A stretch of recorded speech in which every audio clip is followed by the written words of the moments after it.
Administration from NUST Islamabad and then MBA in HR from NUST. उसके बाद जो मेरी पहली अटैम्प्ट थी CSS की, दैट वाज इन 2014। मेरा मेरिट 75 था। I got allocated in IRS। वहाँ पे मैंने IRS में 1 साल सर्व किया, उसके बाद एग्ज़ाम दोबारा दिया और उसके बाद दोबारा से जो है मेरा 14th मेरिट था और फिर मेरी एलोकेशन PAS में हुई है।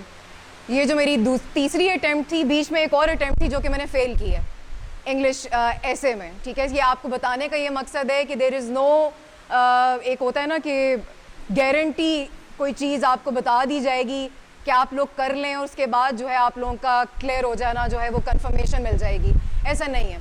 लेकिन of course there are some tricks या देयर आर सम थिंग्स जिसकी वजह से आप अपनी जो प्रोबेबिलिटी है वो इंक्रीज़ कर लेते हो। मल्टीपल एग्जांपल्स हैं, मेरे अपने बैच में एग्जांपल्स थी 2014 वाले बैच में, जिसमें जो बैच टॉपर्स थे उन्होंने अगले साल में जो है वो अटैम्प्ट क्लियर नहीं कर पाए थे वो। सो होता ये, आप लोगों को भी पता है, आप लोग इस प्रोसेस में ऑफ कोर्स तैयारी कर रहे हैं, आप लोगों को पता है कि जब पहली अटैम्प्ट जो भी दे रहा होता है उसका रिटन का आ जाता है रिजल्ट और उसके बाद अगली अटैम्प्ट की जो पेपर्स हैं वो आ जाते हैं। सो अभी आपको पता नहीं होता कि एलोकेशन हुई है या होगी या नहीं होगी, सो इसलिए just to be on the safe side आप अगली अटैम्प्ट भी दे देते हो। That's exactly what I did. लेकिन 2015 में मैंने हाफ हार्टेडली तैयारी करके बस दे दी कि चलो मेरी रिटन तो क्लियर हुआ है 2014 वाला, सो 15 वाला मेरा क्लियर नहीं हुआ था, ठीक है। उसके बाद जो मैंने सबसे कम तैयारी जिसकी की थी वो 2018 वाला था, जिसमें मेरी 14 जो है वो मेरिट आ गया। लेकिन then again by then I had enough knowledge कि किस तरह से सारे प्रोसेस को लेके चलना है। वो जो जिसको हम कहते हैं कि जी हार्ड वर्क से ज़्यादा स्मार्ट वर्क चाहिए होता है, सो वो जो है वो चीज़ अप्लाई की गई, जिसका ऑफ कोर्स फिर जो है अल्लाह का शुक्र है कि रिज़ल्ट मिल गया, ठीक है। थोड़ा सा स्टार्ट करते हैं सब्जेक्ट सिलेक्शन से, ठीक है। मुझे थोड़ा सा ब्रीफ कर दें, अगर आप लोग अभी तक किस किस ने फ़ाइनल कर लिए हैं अपने ऑप्शनल सब्जेक्ट्स? अच्छा, और बाकी अभी सोच रहे हैं, ऐसा ही है? और जिन्होंने फ़ाइनल कर लिया है उन्होंने कम्प्लीटली फ़ाइनल कर लिया या उसमें रूम है चेंज करने का? अच्छा, क्या क्या सब्जेक्ट्स रखे हैं आपने मैडम? क्या रखे हैं? अकाउंट्स रखा है और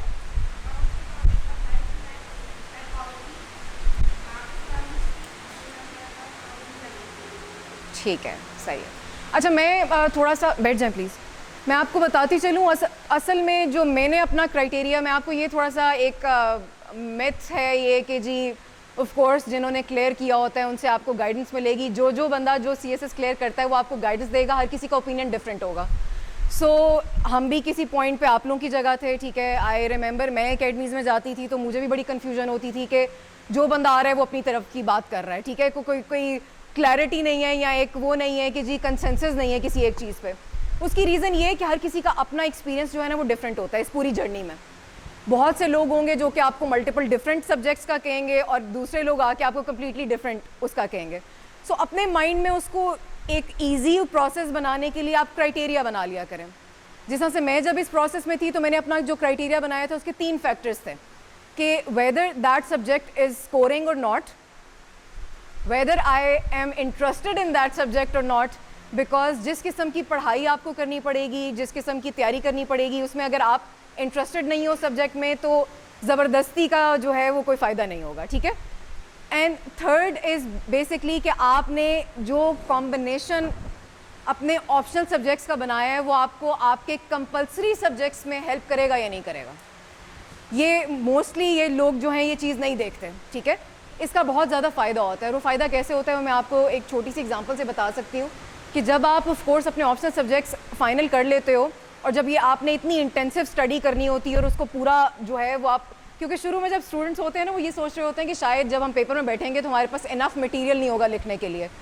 लेकिन बिलीव मी, जब आप इस पूरे 4-5 महीने या अगर आप लोगों के पास 6 महीने हैं उसकी तैयारी करके जब आप एग्ज़ाम में बैठते हो तो आपको एंड पे सोचना पड़ता है कि मैंने क्या चीज़ लिखनी है और क्या चीज़ छोड़नी है। आपके पास इनफ मटीरियल होता है, ठीक है। सो बेसिकली जो ट्रिक होता है वो ये होता है कि आपने सारी अपनी नॉलेज को किस तरह से यूटिलाइज़ करना है हर सब्जेक्ट में। लेट्स स्टार्ट फ्रॉम ऐसे, ठीक है। ऐसे आया है तो ऑफ कोर्स आपने उसको मल्टीपल जो है डायमेंशन से कवर करना है। आपने उसको हिस्टोरिकल पर्सपेक्टिव से भी कवर करना है, उसमें आपने करंट अफेयर्स भी डालने हैं, उसमें आपने इंटरनेशनल रिलेशंस का कुछ डाल सकते हैं, इंटरनेशनल लॉ डाल सकते हैं आप, उसमें साइकोलॉजिकल जो एग्जांपल्स होती हैं आप वो डाल सकते हैं। तो तो इस तरह के सब्जेक्ट्स, जर्नलिज्म अगर किसी ने रखा हुआ है, सोशोलॉजी रखा हुआ है, ये बहुत से ऐसे सब्जेक्ट्स हैं जो कि ऑफ कोर्स आपको हेल्प करेंगे आपके ऐसे में, आपके करंट अफेयर्स में, आपके इवन पाकिस्तान अफेयर्स में आपको ये सब्जेक्ट्स हेल्प करेंगे, ठीक है। एज कंपेयर टू मैथमेटिक्स और फिज़िक्स, ऑफ कोर्स वो चीज़ जो है वो आपको इस तरह के कंपल्सरी सब्जेक्ट्स में आपको हेल्प नहीं कर पाएगी, ठीक है, ये चीज़ है।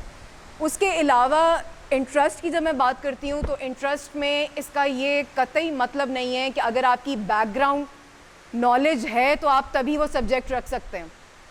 अगर किसी ने साइकोलॉजी आज तक नहीं पढ़ा तो ऐसा बिल्कुल नहीं है कि वो साइकोलॉजी सीएसएस के लिए नहीं रख सकता। ये मैं आपको अपनी पर्सनल एग्जांपल से बता रही हूँ। मैंने सीएसएस से पहले बिल्कुल साइकोलॉजी कभी नहीं पढ़ा था। I took it as my optional subject purely on the basis of my interest, ठीक है। उस टाइम पे ये होता था, जब मैं 2014 की बात कर रही हूँ, 200 मार्क्स का होता था, तो उसके 2 पेपर्स होते थे और अच्छा खासा सिलेबस होता था जो कि जस्टिफाई करता था 200 मार्क्स को। सो मैंने जब ये रखा, मेरे अच्छे मार्क्स भी आए, मुझे मज़ा भी आया तैयारी करते हुए, ठीक है। उसके बाद मैंने कुछ अर्सा साइकोलॉजी पढ़ाया भी है। जब ये मेरी तीसरी अटैम्प्ट थी उसमें ग्रुपिंग्स जो हैं वो आपको पता है कि चेंज हुई थी सब्जेक्ट्स की, तो इस साइकोलॉजी को 100 मार्क्स का कर दिया गया था, लेकिन अनफॉर्चुनेटली उसका जो सिलेबस है वो कम नहीं किया गया। सो अब 200 का सिलेबस आपको 100 के जो सब्जेक्ट है उसके लिए कवर करना पड़ता है, लेकिन जस्ट बिकॉज मैंने ऑलरेडी उसको पढ़ा हुआ था और डिटेल में मैंने पढ़ाया भी हुआ था, तो मुझे मतलब आई वॉज कम्फर्टेबल। मैंने दोबारा से साइकोलॉजी रखा, अभी ये जो मेरी अटैम्प्ट थी, और उसमें मेरे दोबारा मार्क्स अच्छे आए। अब मैं आपको ये बता रही हूँ कि साइकोलॉजी का बैकग्राउंड कोई भी नहीं था मेरे पास, सो मैंने बिल्कुल फ्रॉम स्क्रैच स्टार्ट किया उसको, ठीक है। तो you can do that with a lot of subjects, you can do. आप जेंडर स्टडीज़ की बात कर लो, बहुत से लोगों ने अपनी बैचलर्स में या मास्टर्स में कभी भी जेंडर स्टडीज़ नहीं पढ़ा होता, वो कुछ सालों तक बहुत ज़्यादा अच्छा स्कोरिंग रहा है। इसी तरीके से अर्बन टाउन प्लानिंग, वो 1-2 साल में हिट हुआ था, लेकिन उसके बाद वो भी बहुत अच्छा स्कोरिंग सब्जेक्ट है, बहुत से लोगों ने नहीं पढ़ा हुआ होता, ठीक है। सो मल्टीपल ऐसे सब्जेक्ट्स हैं जो कि अगर आपके पास बैकग्राउंड नॉलेज उसकी नहीं भी है तो even then you can opt for them, ठीक है। इसी तरीके से अगर हम उसको अब लेके चलें कि स्कोरिंग कौन से होते हैं और नॉन स्कोरिंग कौन से होते हैं, उसके पीछे की अगर कोई फॉर्मूला है तो ऐसा बिल्कुल नहीं है, सही है। आई थिंक कि मैं शायद कुछ ऐसी बातें करूं जो कि प्रॉबली दूसरे इंस्ट्रक्टर्स आपको ना वो कहते हों, लेकिन ये जो मेरा अपना पर्सनल बिलीफ है मैं आपको वो बता रही हूँ। CSS इज़ फॉर मी, ठीक है, 60% योर लक एंड 40% जो है वो आपका स्मार्ट वर्क है, ठीक है। उसमें ये है कि अब ऑफ कोर्स जो लक है, उस 3 अटैम्प्ट्स हैं, आप बार बार अटैम्प्ट करके जो है वो इम्प्रूव करने की कोशिश कर लो, नहीं हुआ पहले में दूसरी दफ़ा कर लो। अब इसमें ऑफ कोर्स लेकिन जो हार्ड वर्क की हम यहाँ स्मार्ट वर्क की बात करते हैं, वो जो 40% है वो आपकी प्रोबेबिलिटी इंक्रीज़ करता है। लक तो है ही है, लेकिन साथ में वो प्रोबेबिलिटी इंक्रीज़ करेगा आपकी, ठीक है। अब इसमें अगर आपको ये कहा जाए कि जी लेट्स सपोज आज से 4 साल पहले जेंडर स्टडीज़ में बहुत ज़्यादा लोग फेल हुए थे, तो हो सकता है अब आप ना रखो। 1 साल, मतलब ये लोग भी कहते हैं कि जी पिछले साल में एक सब्जेक्ट हिट हुआ था तो अगले साल में वो नहीं होगा, कोई और होगा। सो इसका कोई वो शॉर्ट या एक कन्फर्मेशन नहीं है। कोई भी सब्जेक्ट हिट हो सकता है, कोई भी आपका ऐसे हो सकता है, प्रेसी हो सकता है, ऑप्शनल सब्जेक्ट्स में से हो सकता है। आई रिमेंबर जब हम लोग तैयारी कर रहे थे उसमें 1 साल में इस्लामियात में बहुत ज़्यादा लोग फेल हुए थे।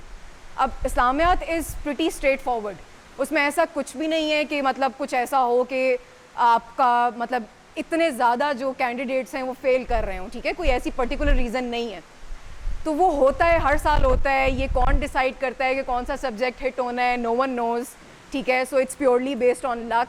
लेकिन ऑफ कोर्स आपने जो 2-3 चीज़ें माइंड में रखनी है सब्जेक्ट सिलेक्शन में, वो मैंने आपको बता दी है। जो क्राइटेरिया मैंने अपने लिए सेलेक्ट किया था वो मैंने 3 फैक्टर्स आपको बता दिया। आप लोग अपने लिए क्राइटेरिया अपना भी सिलेक्ट कर सकते हैं, ठीक है। अब उसमें हम आ जाते हैं, जो मैं आपको ये बात कर रही थी ना कि ऑप्शनल सब्जेक्ट्स कुछ ऐसे होने चाहिए जो कि डेफिनेटली आपको हेल्प करें आपके कंपल्सरी सब्जेक्ट्स में। अब उसमें आ जाते हैं, आई वुड स्ट्रांगली रिकमेंड कि हिस्ट्री वाले ग्रुप में से कोई एक सब्जेक्ट लाजमन रखें। It's definitely going to help you in your essay, in your Pakistan affairs, in your current affairs, ठीक है। अब हिस्ट्री में हम आ जाते हैं कि मैंने जो ऑप्ट किया था पहली अटैम्प्ट की, मैं आपको बात बता रही हूँ। सो उस टाइम पे मेरे पास एक तो टाइम बहुत था तैयारी का, तकरीबन 8-9 महीने थे और I wasn't working anywhere, so मैं फुल टाइम तैयारी कर सकती थी। So I opted for British history. उस टाइम पे 200 मार्क्स की थी। अब मैंने ज़िंदगी में कभी ब्रिटिश हिस्ट्री उस तरह से डिटेल में ऑफ कोर्स नहीं पढ़ी हुई थी, तो मैंने प्योर इंटरेस्ट की बेस पे कि चलो एटलीस्ट अगर मेरा CSS नहीं भी होता तो आई लर्न समथिंग न्यू। तो मैंने उस बेसिस पे रख ली थी। आई एन्जॉयड स्टडिंग इट, लेकिन सबसे ज़्यादा टाइम मुझे ब्रिटिश हिस्ट्री में लगा था और मेरे मार्क्स भी कोई इतने ख़ास नहीं आए थे उसमें, ठीक है। अब हुआ ये कि अब उसको ऑफ कोर्स उन्होंने 100 मार्क्स का कर दिया है, लेकिन सारे का सारा जो सिलेबस है that's the same. So if someone wants to opt for British history, उसको ये पता होना चाहिए कि सिलेबस उसका नेवर एंडिंग है एंड इट्स जस्ट फॉर 100, ठीक है। अब हम आ जाते हैं पाकिस्तान स्टडीज़ या पाकिस्तान हिस्ट्री के ऊपर आ जाते हैं। तो उसका मैंने तीसरी अटैम्प्ट में भी वो नहीं रखा था। आई ऑप्टेड फॉर यूएस हिस्ट्री। उसकी मैं रीज़न आपको बता देती हूँ। अच्छा, पाकिस्तान हिस्ट्री या पाकिस्तान स्टडीज़ का थोड़ा सा ये है कि अब आप खुद देखें कि हम सारी ज़िंदगी अपने सारे स्कूल से लेके कॉलेजेस तक, उसके बाद फिर ऑफ कोर्स यूनिवर्सिटी में भी एक आध सेमेस्टर में हमारा पाकिस्तान स्टडीज़ का एक वो इलेक्टिव होता है, वो हम पढ़ते हैं, ठीक है। अब इसका ये मतलब है कि जब हम पढ़ते हैं तो ऑफ कोर्स उसमें लोग अपने कंफर्ट जोन में रहना चाहते हैं, ह्यूमन नेचर है, ठीक है। बहुत से ज़्यादा कैंडिडेट्स कौन ऐसे होंगे जो कि सिलेक्ट करेंगे पाकिस्तान हिस्ट्री, विच मीन्स आपका कंपटीशन जो है वो इंक्रीज़ हो गया। जितने ज़्यादा कैंडिडेट्स होंगे एक सब्जेक्ट के लिए, उतना ज़्यादा कंपटीशन ज़्यादा इंक्रीज़ हो गया, ठीक है। अब आप खुद इमेजिन करें, ये इट्स प्योरली ह्यूमन साइकी और एक ह्यूमन नेचर की बात है कि जब एक एग्जामिनर के पास एक पूरा बंडल आता है पेपर चेक करने के लिए, ठीक है, और उसके पास मतलब ऑफ कोर्स उसको इतने ज़्यादा पैसे भी नहीं दिए जा रहे होते चेक करने के लिए, टाइम लिमिट भी होती है उसके पास पेपर चेक करने की। तो आपका पेपर, अगर आपको गारंटी है कि पाकिस्तान हिस्ट्री का आप कोई ऐसा पेपर कर सकते हैं इंडो पाक हिस्ट्री का जो कि बाकी सारे बंडल में से किसी ने नहीं किया होगा, कि आपके मार्क्स बाकी सबसे हट के आएँ, तो देन गो फॉर इट। लेकिन अगर आपको ये लगता है कि आपका भी बड़ा मीडियोकर या जो एवरेज एक है उस तरह का पेपर होगा जो कि आप सारी ज़िंदगी पढ़ते रहे हैं, जो कि सारे उन्हीं नोट से पढ़ रहे हैं, उन्हीं किताबों को रेफ़र कर रहे हैं, तो you won't be able to stand out, ठीक है। इसलिए मैंने पाकिस्तान हिस्ट्री की बजाय मैंने यूएस हिस्ट्री रखा था, ठीक है। बहुत से लोग ऑफ कोर्स यूएस हिस्ट्री भी रखते हैं, लोग यूरोपियन हिस्ट्री भी रख रहे हैं, उसमें भी मार्क्स अच्छे आते हैं, लेकिन एज़ कम्पेयर टू इंडो पाक हिस्ट्री इसमें कॉम्पिटिशन जो है वो कम हो जाता है, बिकॉज ऑफ कोर्स लोग ज़्यादातर क्या अपने कंफर्ट जोन में रहना पसंद करते हैं। सो ये एक दो फैक्टर्स हैं जो कि हिस्ट्री वाले ग्रुप को देखते हुए आप लोगों को ये देखने चाहिए, लेकिन उसमें से कोई एक लाजमन सेलेक्ट करें जो कि आप लोगों को डेफिनेटली हेल्प करेगा आपके कंपल्सरी सब्जेक्ट्स में। नाउ कमिंग टूवर्ड्स, अच्छा मेरा एक तो साथ में मैंने 200 का ऑफ कोर्स कोई ना कोई रखना था पूरा करने के लिए। उधर मैंने ये काम किया जो कि ऑफ कोर्स जो मैं भी आप लोगों को कह रही हूँ कि नहीं करना चाहिए, मैं कंफर्ट जोन में। अब आईआर मैंने वैसे कभी पढ़ा नहीं था डिटेल में, लेकिन आई न्यू दैट ऑलरेडी कि आईआर बहुत ज़्यादा लोग रखेंगे, बिकॉज वो भी देन अगेन पॉलिटिकल साइंस कम लोग रखते हैं, ठीक है। 200 के जो बाकी हैं सब्जेक्ट्स वो कम लोग रखते हैं, अरेबिक हो गया या वो फिज़िक्स वगैरह हो गया, ठीक है। तो लोग ज़्यादातर आईआर की तरफ जाते हैं कि चलो ये जेनेरिक्स आए, सो ठीक है। अब आईआर में भी मैं आपको ये कहूँगी कि उसमें अगर आपको एब्सोल्युटली आपको थोड़ा सर्टन हो आप कि आपका पेपर थोड़ा सा हटके होगा बाकियों से, देन गो फॉर इट, ठीक है। अब देखिए जिस तरह से मैंने आईआर नोइंग आई न्यू कि ऑफ कोर्स इसमें बहुत ज़्यादा कंपटीशन होगा और मेरा पेपर बहुत एवरेज सा होगा, तो उसके लिए फिर मैंने 2-3 चीज़ें बना ली कि जो मैं ये करूँगी तो जिसकी वजह से मेरा पेपर जो है वो एवरेज ना हो। उसके 1-2 रीजंस जो हैं या 1-2 जो क्राइटेरिया मैंने अपने माइंड में बनाया हुआ था वो ये बनाया हुआ था कि मेरे नोट्स जो हैं वो बाकियों से ज़रा डिफरेंट हों। नोट्स के ऊपर थोड़ा सा डिटेल में बात करेंगे टुवर्ड्स दी एंड। मैं ओवरऑल आपको अभी ये बता देती हूँ कि आईआर जिस तरह से आप अभी यहाँ पे आ रहे हो, डिफरेंट अकेडमीज़ में जा रहे होगे, डिफरेंट अकेडमीज़ आपको नोट्स प्रोवाइड कर रही होती हैं, इंस्ट्रक्टर आपके नोट्स प्रोवाइड कर रहे होते हैं, ठीक है। बुक्स होती हैं जो कि सारी क्लास पढ़ रही होती है, वो मटीरियल सारे कैंडिडेट्स यूज़ कर रहे हैं, राइट। आप लोगों ने क्या करना है, उस सारे मटेरियल को यूज़ करते हुए साथ में अपनी रिसर्च यूज़ करते हुए अपने नोट्स बनाने हैं, and that is you know true for every subject. उसके 2-3 फ़ायदे हैं अगर आप ये करोगे तो। उसके फ़ायदे क्या हैं वो मैं अभी आपको बताती हूँ कि अगर आप अपने नोट्स खुद बना रहे हैं, किसी के नोट्स के ऊपर रिलाई नहीं करना कि ओके आईआर उसने फ़लाने ने सीएसएस क्लियर कर दिया, उसके बड़े अच्छे मार्क्स आए थे आईआर में, हम उधर से उसके नोट्स पकड़ लेंगे और तैयारी कर लेंगे, दैट्स नॉट इनफ, ठीक है। अगर ख़ास तौर पे आपको मार्क्स ज़्यादा लेने हैं, ऑफ कोर्स एक होता है सीएसएस पास करना और एक होता है अपनी मर्ज़ी के ग्रुप में एलोकेशन लेना, जिसके लिए आपको ऑफ कोर्स एक सर्टन जो थ्रेशहोल्ड है उससे ऊपर आपको स्कोर चाहिए होता है, ठीक है। सो उसमें अगर आपने एक्स्ट्रा मार्क्स लेने किसी भी सब्जेक्ट में, that stands true for every subject, ठीक है। उसमें ऑफ कोर्स आपने मल्टीपल सोर्सेज से इकट्ठा करके नोट्स आपने खुद बनाने हैं, अपनी हैंड राइटिंग में बनाने हैं, ठीक है। उसके 2-3 जो फ़ायदे हैं वो ये है कि एक ऑफ कोर्स अपनी जो हैंड राइटिंग है उसमें चीज़ जल्दी याद होती है, और आपकी writing practice, I can not stress enough on that कि ये कितनी ज़्यादा ज़रूरी है आपकी राइटिंग प्रैक्टिस। आप जितने मर्ज़ी क्लासेस ले लें, आप जितने मर्ज़ी ऑनलाइन लेक्चर सुन लें, जब तक आप खुद बैठ के कुछ लिख नहीं रहे, नथिंग विल वर्क। और ये इसका अंदाज़ा आपको पता है कब होगा? जब आप पहले पेपर में सुबह वाले दिन ऐसे में बैठे हुए होंगे और ऐसे में बड़ी मुश्किल से आपने ऐसे लिखा होगा और आपको रियलाइजेशन होगी कि अभी दोबारा एक और पेपर है, ठीक है। सो एंड पे ये होता है कि इतनी ज़्यादा प्रैक्टिस, रिटन प्रैक्टिस के बावजूद आपके पास इतना मटेरियल होता है, लेकिन you don't have enough time to put it on paper. वो आप कैसे इंप्रूव कर सकते हो? और उसके बाद बहुत से ऐसे लोग भी होते हैं जिनमें पहले 2 पेजेस तो बड़े प्यारे लिखे होते हैं और उसके बाद जो है वो आखिरी पेजेस में जाते हुए वो बिल्कुल डॉक्टर्स वाली राइटिंग हो जाती है और वो बिल्कुल पढ़ी जा नहीं रही होती। This is important, this is actually very important. और उसकी मैं आपको दोबारा रीज़न ये बताती हूँ। जब हम अभी एग्जामिनर की ह्यूमन साइकी की बात कर रहे थे, मुझे बताएं कि एक इतना बड़ा बंडल उसके पास आया हुआ है एग्जामिनर के पास, ठीक है। उसने paper, I am like 99% sure उसने पेपर जो है फ्लिप थ्रू करना है। आपका पेपर कोई शुरू से लेके आखिर तक वर्ड टू वर्ड नहीं पढ़ेगा, बिकॉज उसके पास इतना वर्क बर्डन है, ठीक है। उसने पेपर फ्लिप करना है। जब वो पेपर फ्लिप कर रहे हैं तो उसमें आपने अपना केस खुद प्रेजेंट करना है। आपने उसको लिटरली आंसर जो है वो प्लेट में रख के देना है और बताना है, फ्लॉन्ट करनी है अपनी नॉलेज कि मुझे ये चीज़ें पता हैं। And how will you do that? You will do that कि आपकी हैंड राइटिंग जो है वो पढ़ी जा रही हो। ऑफ कोर्स कुछ लोगों की हैंड राइटिंग अच्छी होती है, उनको एक एडवांटेज मिला हुआ है इस बात का। कुछ लोगों की अच्छी नहीं होती। What they can do is at least इस तरह से लिखें कि वो पढ़ा जा रहा हो। ये ना हो कि वो बिल्कुल उसको थोड़ी सी, एग्जामिनर को अगर एफर्ट करनी पड़ रही है आपका पेपर पढ़ने के लिए तो ही has better things to do. वो आराम से, उसके पास जो इतने और पेपर्स पड़े हुए हैं वो उसमें से कुछ निकाल के वो देखना शुरू कर देगा कि चलो अच्छा ठीक है, इसमें से तो कुछ पढ़ा नहीं जा रहा। देन जब मैं आपकी बात कर रही हूँ ये कि पेपर आंसर को प्लेट में रख के आपने देना है, उसका क्या मतलब है? उसका ये मतलब है कि you have to flaunt your knowledge. आपकी नॉलेज क्या है, आपके पास कौन से सोर्सेज हैं, आपके पास डाटा क्या है। आप अगर कोई टर्म आईआर से, आपने आईआर रखा हुआ था लेट्स सपोज, और आप उसको ऐसे में कोई टर्म जो है आईआर रिलेटेड वो मेंशन कर रहे हैं, या आप उसमें कोई स्टैट्स मेंशन कर रहे हैं, आपने उसको बोल्ड कर दिया, आपने उसको मार्कर से यूज़ कर लिया, ठीक है। आपने हेडिंग्स दी, आपने कोई चीज़ लिखी है, किसी ऑथर का नाम लिखा है, कोई किताब का आप रेफरेंस दे रहे हो, ठीक है, किसी फिनोमेना का रेफरेंस दे रहे हो, आपने उसको अंडरलाइन कर दिया मार्कर से। जब वो उस पेज पे आएगा, उसने देखा कि इस पेज के ऊपर ये चीज़ लिखी हुई है, उसने एक नज़र डाली एंड ही ऑलरेडी नोज कि इस बच्चे ने ये चीज़ जो है ऑलरेडी इसमें लिखी हुई है। सो अगर आप ये नहीं लिखोगे और उसमें आपने इतनी अच्छी सोर्सेज यूज़ की होंगी और उसको आपने प्रेजेंट ऐसे नहीं किया होगा तो वो उसकी नज़र से गुजरेंगी नहीं। So you have to make sure कि आप इस तरह से पेपर अटेम्प्ट कर रहे हो, ठीक है। सो इसमें ऑफ कोर्स जब हम बात आ जाती है, अभी हम सब्जेक्ट्स की बात कर रहे थे, तो आईआर की जब मैंने बात की है तो उसमें नोट्स की जो बात की है कि अगर लेट्स सपोज अगर आप डेफिनेटली कोई ऐसा सब्जेक्ट उठा ही लेते हैं जो कि जिसमें कंपटीशन बहुत ज़्यादा है, इंडो पाक हिस्ट्री हो गया, आईआर हो गया, ठीक है, आपने अगर कोई और ऑप्शन नहीं चूज़ करनी तो तब गो फॉर दैट। ये वो जो फॉर्मूला मैं आपको बता रही हूँ उसके अलावा और कोई ऑप्शन ही नहीं है। आपने मल्टीपल सोर्सेज कंसल्ट करनी है और उसके बाद अपने नोट्स बनाने हैं।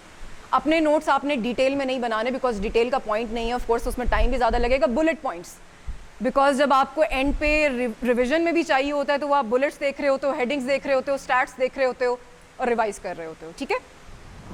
अब हम आ जाते हैं, मैंने आईआर चूज़ किया था, मैंने आपको बताया, ठीक है, 200 का था। डेफिनेटली टाइम बहुत लगा, मल्टीपल सोर्सेज मुझे देखनी पड़ी, उसके बाद मैंने ऑफ कोर्स अपने नोट्स भी बनाए, लेकिन स्कोर मेरा उतना अच्छा नहीं आया जितना मैं एक्सपेक्ट कर रही थी, ठीक है। साथ में आईआर को कॉम्प्लीमेंट करने के लिए मैंने इंटरनेशनल लॉ रखा। अब लॉ से मेरा बिल्कुल भी कोई वास्ता नहीं था पहले, कभी मैंने लॉ, इवन अपने बैचलर्स में हम लोगों ने जो है वो इलेक्टिव में भी कोई इस तरह से लॉ नहीं पढ़ा था। जब मैंने इंटरनेशनल लॉ रखा तो ऑफ कोर्स बहुत से लोगों ने कहा कि शायद मुश्किल होगा, लॉ की एक पर्टिकुलर टर्मिनोलॉजी होती है और उस तरह से उसको पढ़ने में थोड़ा ड्राई सब्जेक्ट लगता है, मुश्किल होता है। लेकिन international law was surprisingly good for me because I scored 75+ उसमें, ठीक है। और उसमें I remember I didn't even consult बहुत ज़्यादा sources, I just stick to 1-2 मैंने किताबें उसमें पढ़ी और उसके बाद अपने नोट्स बनाए और पेपर दिया, ठीक है। अब उसमें ये है कि जब आप इंटरनेशनल रिलेशंस रख रहे होते हो तो बहुत से लोग आपको रेकमेंड करते हैं go for international law because they complement each other. और अगर आपने IR नहीं भी रखा हुआ तो international law is still very good subject because आपको वो आपके ऐसे में, आपके पाकिस्तान अफेयर्स में, आपके करंट अफेयर्स में हेल्प करेगा। आई रिमेंबर कि मेरी अटैम्प्ट में जिस टाइम पे ये मैंने इंटरनेशनल लॉ रखा था तो उधर पाकिस्तान अफेयर्स में इंडस वाटर ट्रीटी के ऊपर क्वेश्चन था। सो मैंने उसका पर्सपेक्टिव जो है वो बिल्कुल लीगल टर्म्स में और उस तरह से मैंने उसको कवर किया and I could do that just because मैंने इंटरनेशनल लॉ रखा हुआ था। तो वो आपको बहुत ज़्यादा हेल्प करता है और it's a good scoring subject, ठीक है। सो एक that's another option. Then I chose for पहली अटैम्प्ट मैंने नहीं किया था लेकिन थर्ड अटैम्प्ट में क्योंकि इन्होंने सारे ग्रुप्स जो हैं वो चेंज कर दिए थे, आई कुडंट ऑप्ट मेरे सिमिलर जो कि लास्ट वाले सब्जेक्ट्स थे, तो मैंने बिजनेस एडमिनिस्ट्रेशन चूज़ किया। अब जिनका बैकग्राउंड है, जिन्होंने BBA किया हुआ है, MBA किया हुआ है, उनके लिए रिकमेंडेड इसलिए होता है बिकॉज ऑफ कोर्स उनका बैकग्राउंड है, उनको पता है इन डेप्थ नॉलेज। थोड़ा सा उसमें इशू आ जाता है कि वो बहुत एक्सटेंसिव है। जो चीज़ आप 4 साल में कर रहे हो एज बैचलर्स वो आपको 100 सब्जेक्ट में कवर करना पड़ रहा है। लेकिन देन अगेन उसके भी ट्रिक्स हैं। उसके ट्रिक्स क्या हैं? I remember I am not good at finance, the reason I switched from IRS to PES। So I remember कि जब मैं बिजनेस एडमिनिस्ट्रेशन रख रही थी तो मुझे ये था कि शायद फाइनेंस और अकाउंट्स का बहुत ज़्यादा मेजर पोर्शन उसमें आएगा and I won't be able to score much, ठीक है।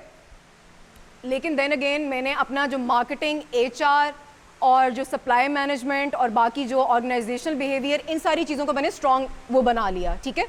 और बाकी जो मेन टॉपिक्स होते हैं फाइनेंस के मैंने वो कवर कर लिए। सो आप एक चीज़ चेक करेंगे अगर, जो कि एक बड़ी हेल्पफुल होगी, आई डोंट नो अगर इफ़ समवन कोई ये करता है यहाँ पे या नहीं करता, CSS फॉरम ऑफ कोर्स हर कोई फॉलो कर रहा होगा, ठीक है। उसमें हर सब्जेक्ट के पिछले जितने भी साल हैं उनके पास्ट पेपर्स पड़े होते हैं, ठीक है। और उसी थ्रेड्स में से एक थ्रेड होता है मोस्ट रिपीटेड क्वेश्चंस। उसमें वो क्या करते हैं कि वो पिछले 20 साल के कंपाइल्ड सारे पेपर्स के जो सबसे ज़्यादा टॉपिक्स रिपीट हो रहे होते हैं उनको अलग कर लेते हैं, ठीक है, हेडिंग वाइज कि लेट्स सपोज इस टॉपिक में से इतनी दफ़ा इस साल में ये क्वेश्चन आया। पूरे CSS फॉरम की वेबसाइट पे जो सबसे इम्पॉर्टेंट या सबसे यूज़फुल थ्रेड है वो ये है, बिकॉज जब आप वो उसके ऊपर क्लिक करते हो और आप वो देखते हो आपको पूरा समझ आ जाता है कि अच्छा ठीक है कि कौन सी चीज़, कौन सा टॉपिक बहुत इंपॉर्टेंट है, बिकॉज इस टॉपिक में से ऑलमोस्ट हर साल कोई ना कोई सवाल आता है। So what I am saying is कि आप लोग अगर सिलेबस कवर करने के ऊपर आएंगे तो वो कभी भी किसी भी कैंडिडेट का, किसी भी सब्जेक्ट का सारा सिलेबस कवर हो ही नहीं सकता। That's humanly impossible. सो अगर आप लोगों ने वो क्राइटेरिया बनाया हुआ है कि जी हम लोगों ने डाउनलोड करके सिलेबस अपना रख लिया है, ठीक है, और ये हम टॉपिक बाय टॉपिक चल रहे हैं, that is not a good strategy. आप लोगों ने चलना है मोस्ट रिपीटेड क्वेश्चंस और मोस्ट रिपीटेड टॉपिक्स को लेके। सबसे पहले आप वो कवर करेंगे, उसके बाद अगर आपके पास टाइम है तो आप एक्स्ट्रा टॉपिक्स के ऊपर जाएंगे और एक्स्ट्रा चीज़ें कवर करेंगे। क्योंकि अगर आपने सिर्फ ये मोस्ट रिपीटेड क्वेश्चंस ही कर लिए तो आपका 80 to 85% पेपर जो है वो हो जाएगा कवर।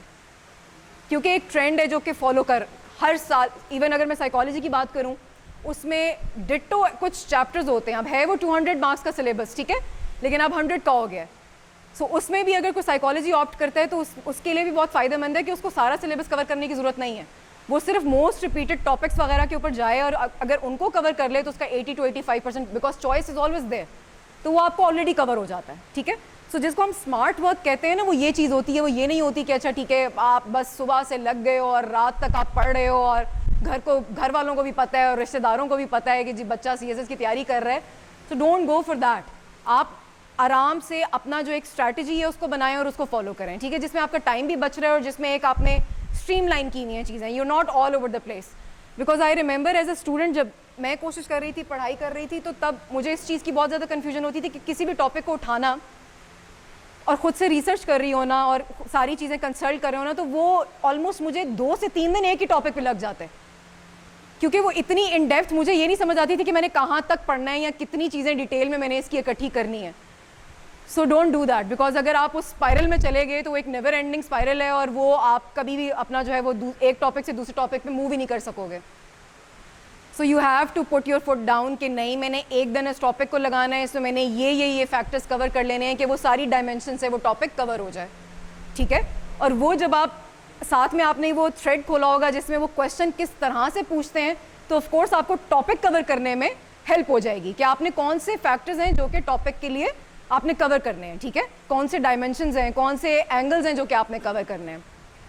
अच्छा, उसके अलावा मेरा business administration I got good marks उसमें भी, ठीक है। और मैं आपको बता रही हूँ कि फाइनेंस में मैंने बहुत ज़्यादा या अकाउंट्स में बहुत ज़्यादा फोकस नहीं किया था, ये उन स्टूडेंट्स के लिए जिनको नंबर से थोड़ा मसला होता है, ठीक है। उसके अलावा आई ऑप्टेड फॉर, मैंने अभी आपको कौन सा बताया, बिजनेस एडमिनिस्ट्रेशन हो गया, IR हो गया, इंटरनेशनल लॉ हो गया और US हिस्ट्री हो गया। तो ये मेरे पूरे हो गए। जो फर्स्ट अटैम्प्ट है उसमें मेरे पास जो एक ही ग्रुप में थे, अब जो एक ग्रुप में है, लेकिन उस टाइम पे वो मल्टीपल ग्रुप्स में थे। सोशोलॉजी था, जर्नलिज्म था, साइकोलॉजी था और ब्रिटिश हिस्ट्री था जो मैंने अभी आपको बताया, ठीक है। सो उसमें मल्टीपल इस तरह से मैंने सब्जेक्ट चूज़ किए हुए थे जो कि अब आप एक ही इनमें से चूज़ कर सकते हैं। सोशोलॉजी और जर्नलिज्म का थोड़ा सा इशू यही आता है, मल्टीपल लोग जो आपको सब बता रहे होते हैं वो यही बता रहे होते हैं कि उसका भी कोर्स बहुत ज़्यादा है, और थोड़ा सा अब लेटर ईयर्स में ट्रेंड जो है वो मूव हो गया है करंट सिचुएशन पे। जब आप जर्नलिज्म और सोशोलॉजी के पेपर्स उठाते हैं तो उसमें 2 से 3 सवाल करंट सिनेरियो पे होते हैं, या पाकिस्तान रिलेटेड होते हैं या लेट्स सपोज ग्लोबली होते हैं, लेकिन करंट उसके ऊपर होते हैं। They are not just about theories any more. So ये ट्रेंड आपने बाकी सब्जेक्ट्स में भी देखा होगा कि अब हर चीज़ जो है वो रट्टाफिकेशन और उसके ऊपर नहीं है, अप्लाइड चीज़ें आ रही हैं थोड़ी, ठीक है। और वो जो मैं अप्लाइड की बात कर रही हूँ, मैं इसी चीज़ से बात कर रही हूँ जो कि मैं लिंक करूँगी, जो कि मैंने अभी आपको बताया है कि ऑप्शनल सब्जेक्ट्स जब आप एक अच्छा कॉम्बिनेशन चूज़ करते हैं, you are in a position to apply that knowledge into your compulsory subjects. और उसी तरीके का आंसर अब डिमांड हो रहा है फ्रॉम द एग्जामिनर साइड कि इस तरह का आंसर जो है वो हमारी तरफ आएगा।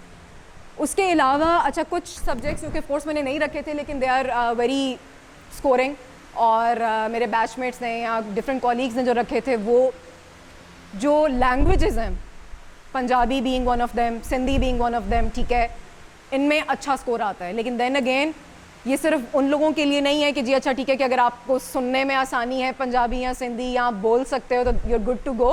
रिटन की बात हो रही है, ठीक है। सो अगर किसी का पंजाबी लेट्स सपोज किसी भी लैंग्वेज का है तो उसमें रिटन का ध्यान रखना है, नॉट जस्ट लिसनिंग और स्पीकिंग स्किल्स के ऊपर। लेकिन ये एक अच्छी ऑप्शन है। आई remember I had 2 to 3 batchmates जिन्होंने अरेबिक रखी थी, उनका बैकग्राउंड था और उनके बहुत अच्छे मार्क्स आए थे। सो अगर अरेबिक में किसी का बैकग्राउंड है और वो रख सकता है तो वो भी एक अच्छी ऑप्शन है। देन अगेन ऑफ कोर्स मैं जेंडर स्टडीज़ की आपको बता चुकी हूँ, उसकी एक ऐसा सब्जेक्ट है जो कि ऑफ कोर्स आपको इसमें हेल्प करेगा आपके ऐसे में, बिकॉज बहुत से अब आपने नोट किया होगा जो टॉपिक्स आ रहे होते हैं ऐसे कि वो जेंडर रिलेटेड होते हैं, ठीक है। उसके अलावा जो सब्जेक्ट्स, अच्छा थोड़ा सा नो गो एरिया जो है मोस्टली, ठीक है, ऑफ कोर्स। अच्छा, जो मैं बात कर रही हूँ वो बात नहीं है कि 100% वो वाली बात है, आउटलायर्स कैन बी देयर, ठीक है। अगर मैं बात कर रही हूँ कि जी इंग्लिश लिटरेचर में मार्क्स कम आते हैं तो इसका ये मतलब नहीं है कि आज तक किसी के मार्क्स नहीं आए होंगे इंग्लिश लिटरेचर में, ठीक है। मैं मेजॉरिटी की बात कर रही हूँ। इंग्लिश लिटरेचर में अगर किसी का बैकग्राउंड भी है, मास्टर्स भी है, वो ओवर द ईयर्स उसका कोई ट्रेंड ऐसा नहीं है कि जिसके मार्क्स जो हैं वो बहुत अच्छे हों, ठीक है। हालांकि बहुत से लोग जिनका खास तौर पे मास्टर्स होगा वो कहेंगे कि ऑलरेडी हमें एक सब्जेक्ट तो आता है, हम इसको तो कवर कर सकते हैं। सो वो एक चीज़ है जो कि मोस्टली लोग रेकमेंड नहीं करते। Urdu literature is another such subject, ठीक है, लोग रेकमेंड नहीं करते इवन दो अगर आपका मास्टर्स है उसमें या अगर आपकी कोई बैकग्राउंड नॉलेज है, ठीक है। उसके अलावा if I am skipping subject और कोई रखना चाह रहे हैं या कोई रख चुका है अगर और आपने उसके बारे में कुछ पूछना है तो यू कैन आस्क दैट। हाँ जी। अच्छा, इकनॉमिक्स में भी जिस तरह से मैंने आपको अरेबिक का बताया है ना कि 2-3 लोग मेरे अपने ही बैचमेट थे जिनके बहुत अच्छे मार्क्स आए हैं इकनॉमिक्स में। लेकिन अब आप उसका पास्ट पेपर्स और सिलेबस देखो कि कौन से टॉपिक्स जो हैं, क्योंकि economics is a very huge subject, उसका सिलेबस बहुत ज़्यादा है।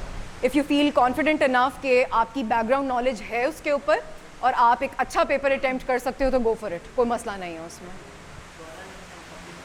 हाँ, दैट्स अनदर। ये बिजनेस एडमिनिस्ट्रेशन के वाला जो ग्रुप है ना, उसमें गवर्नेंस एंड पब्लिक पॉलिसी है, उसमें भी अच्छे मार्क्स आते हैं। इट्स अ वेरी वो जेनेरिक, लेकिन देन अगेन जितने भी जेनेरिक सब्जेक्ट्स हैं ना, थोड़े से जिनको कह लें कि बहुत ज़्यादा टेक्निकल नहीं है, ऑफ कोर्स उनमें लोग ज़्यादा होंगे, आपका कंपटीशन ज़्यादा होगा, कॉम्पिटेटिव। अब आपका कंपटीशन ज़्यादा है तो इसका क्या मतलब है, ऑफ कोर्स आप लोगों को बहुत ज़्यादा मेहनत करके उसमें थोड़ा सा स्टैंड आउट करने के लिए एफर्ट ज़्यादा आपको करनी पड़ेगी।